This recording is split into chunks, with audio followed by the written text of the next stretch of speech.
Galera, como prometido, segue o vídeo com as primeiras análises dos decretos que alteraram substancialmente o regramento previsto nos decretos em vigência que disciplinam o Estatuto do Desarmamento e regulamentam a questão das armas, munições, acessórios e insumos no país. Vamos às principais alterações trazidas nos decretos publicados em Diário Oficial ontem, em edição especial. O decreto 10.627 altera o decreto 10.030, que disciplina os produtos controlados pelo Exército e deixam de ser PCS.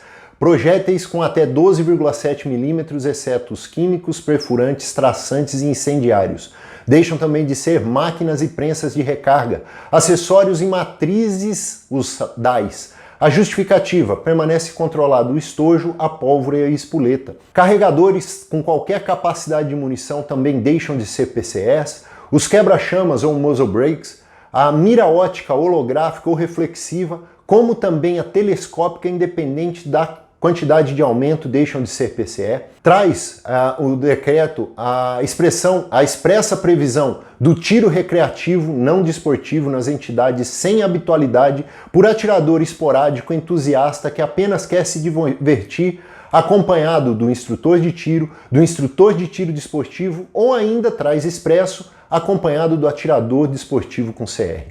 Complementa o artigo 51 e incisos que prevêem a prática dessa modalidade sem habitualidade, acompanhada de instrutor apenas, não trazendo o atirador com CR, em aparente incongruência aí da legislação que precisa ser melhor estudada. Traz também a expressa proibição de comercialização de munição recarregada em lojas e no comércio, exceto para consumo imediato no local, por exemplo, stand, clube ou escola de tiro.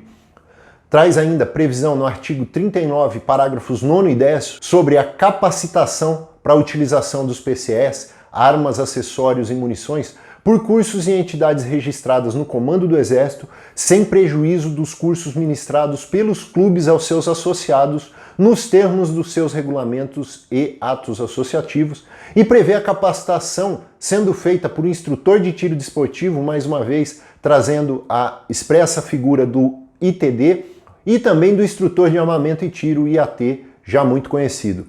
O artigo 83, parágrafo 3º, prevê que aos colecionadores, aos atiradores e aos caçadores está prevista a possibilidade de portar uma arma de fogo de porte municiada, alimentada e carregada no sistema MAC, pertencente ao acervo do cadastro Sigma, trazendo expressa previsão apenas do Sigma, não mais do Sinarme, no trajeto entre o local de guarda e acervo e o local de treinamento, de instrução, de competição, de manutenção, de exposição, de caça ou mesmo de abate, mediante a apresentação do certificado de registro de arma de fogo, o CRAF, e da guia de tráfego válidos. Então inclui todas as categorias CAC, caçador, atirador e colecionador, e ressalva que para a utilização do porte de trânsito considera-se trajeto qualquer itinerário entre o local de guarda e o local da atividade, bem como qualquer horário. O que nós já vínhamos sustentando tranquilamente, não é ponto A, ponto B e não tem horário pré-definido. É qualquer local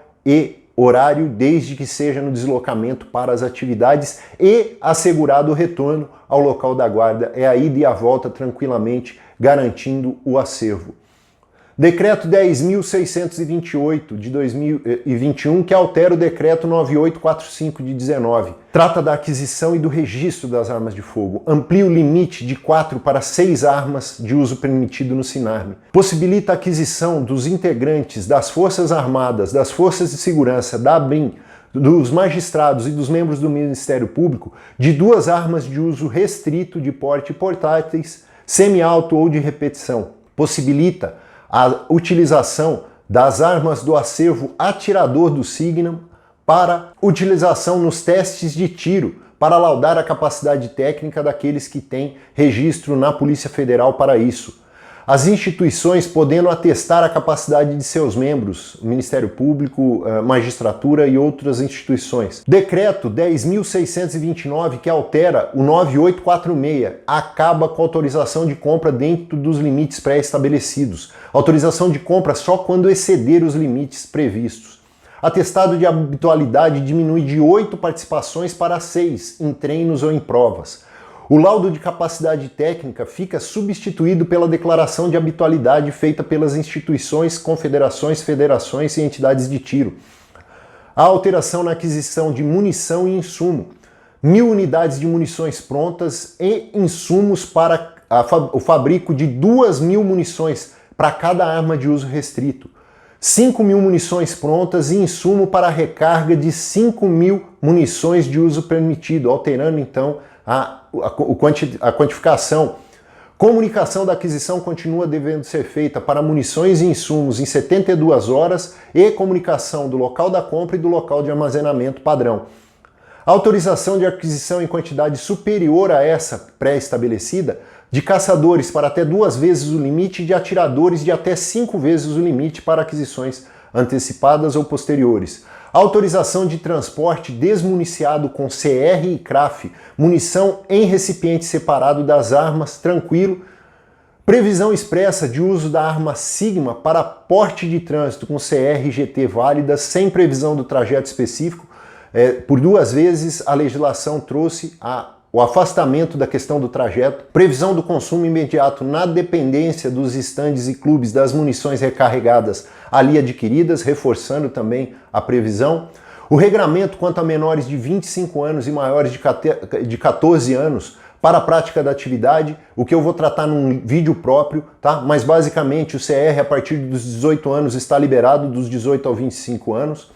A possibilidade, e aqui uma grande modificação, de agrupar solicitações e requerimentos com recolhimento de todas as taxas, por óbvio, para cada ato que está sendo praticado, mas com protocolo unificado. Por exemplo, concessão de CR, apostilamento e registro da arma de fogo e emissão do CRAF, tudo no mesmo protocolo, no mesmo pedido.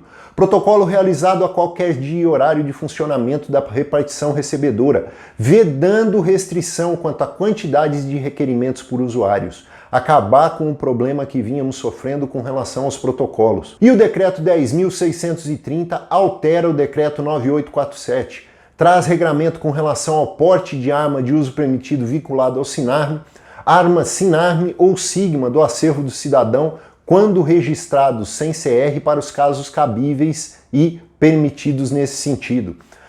Regra específica de análise da efetiva necessidade, trazendo parâmetros para essa análise que devem ser consideradas as circunstâncias fáticas enfrentadas e alegadas pelo requerente, as atividades exercidas e os critérios pessoais descritos, especialmente os que demonstrarem os indícios de riscos potenciais à sua vida, à sua incolumidade e à sua integridade física, permitindo a utilização de todas as provas admitidas em direito para comprovar o alegado, e essas provas e todas essas alegações e fundamentações do pedido deverão ser analisadas no caso de indeferimento.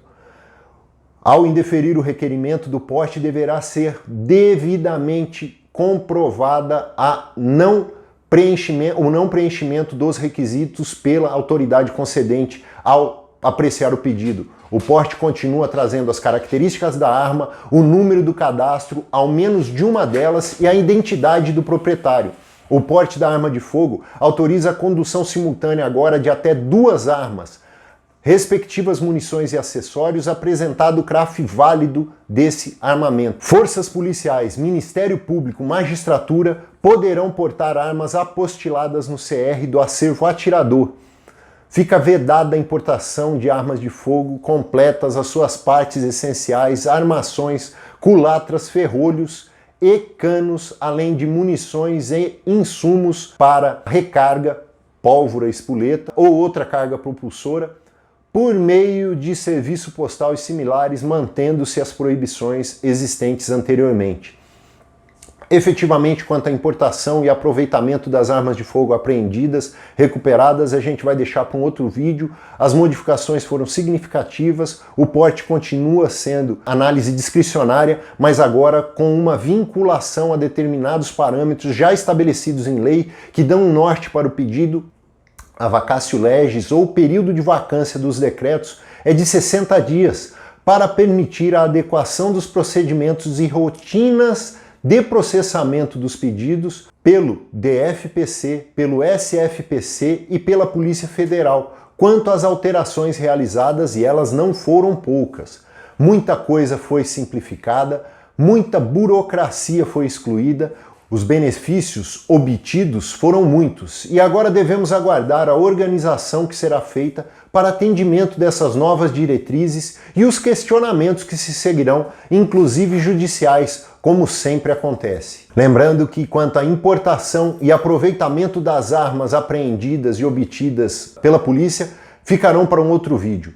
Dispara um like, compartilhe esse vídeo, deixe salvo para novas consultas e comente o que você acha que faltou nos decretos e o que te surpreendeu na sua publicação.